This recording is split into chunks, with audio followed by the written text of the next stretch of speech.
ได้ได้นี่3 โตเลยได้แล้วมัน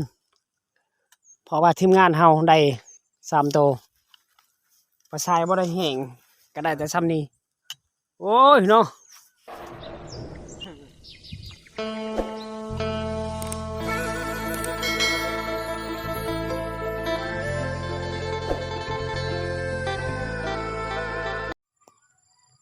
สบายดีทุกคน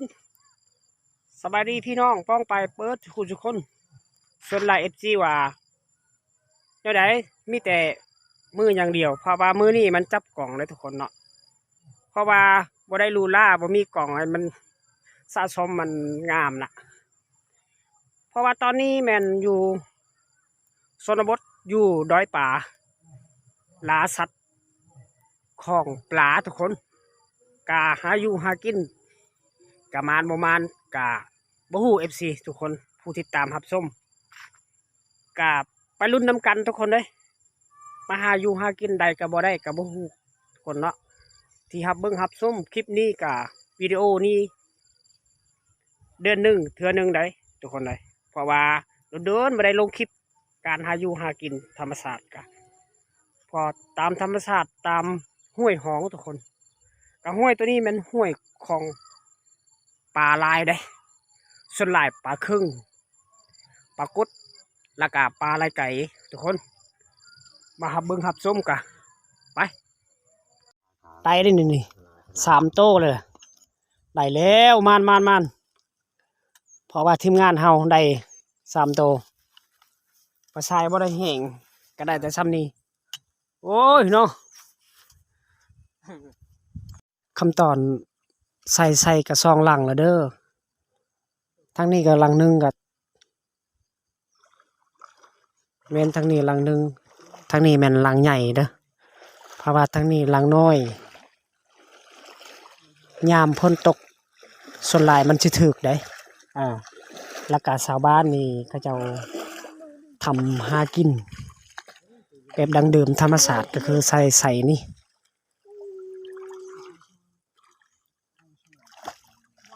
อันนี้ก็ต้องใส่ใหญ่ทั้งพุ่นเป็นใส่น้อยอันนี้เป็นทีมงานเฮา3 คนเพราะว่ามานำลูกหลานหากินตามธรรมศาสตร์ตาม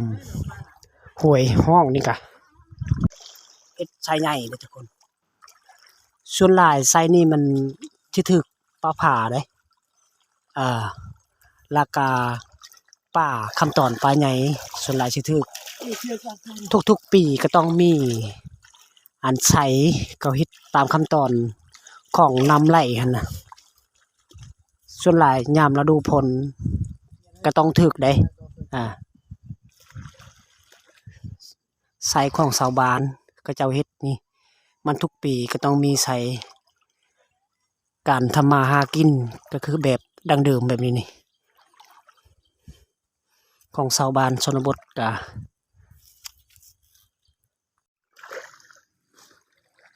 อันนี้แม่นบอนคำตอนของมุดปลากะก็คือปลาอยู่แบบมันมีถ้ำลึกๆกับบ่มีถ้ำก็อยู่แบบธรรมชาติ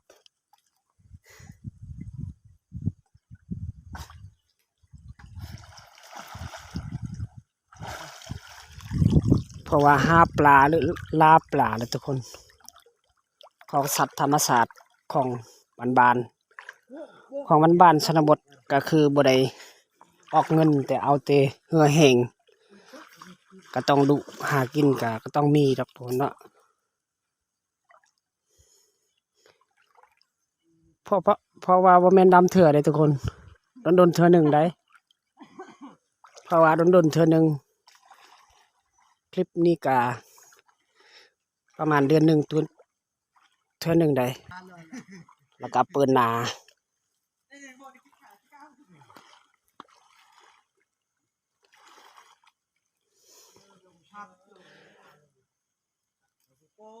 ประมาณแดด24 องศาทุกคนก็คือคลิปนี้ก็เดือนหนึ่งเทื่อหนึ่งได้มาเก็บของวิธี ของดอยปลาทุกคน ก็คือธรรมศาสตร์หากินกับสถานที่บ่อนจุดของน้ำห้วยนี่กะประมาณนี้แหละ เพราะว่าดนเทื่อนึงได้ทุกคนเลย